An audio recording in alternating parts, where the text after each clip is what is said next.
Harut और Marut कौन थे?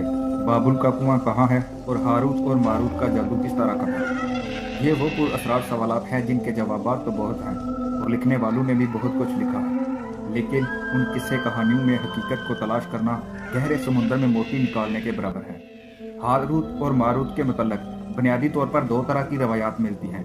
एक वो जो कुरान और हदीस और ताबीन के इकबाल में मौजूद है, और दूसरी वो जो तौरात और अंजील और इसराइली रवायतों में आती है। जबकि उन इसराइली रवायतों को बेशतर उलमा और मौर्रखीन ने तायद की है।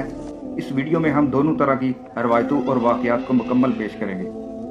रवायतों के मुताबिक हज़रत अदरीस अलैहिस्सलाम के ज़माने में एक मरतबा आसमान और ज़मीन के दरमियान से पर्दों को हटा दिया गया।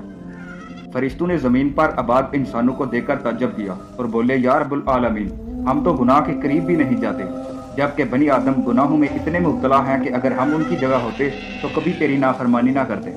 अल्लाह ने इरशाद फरमाया, इंसान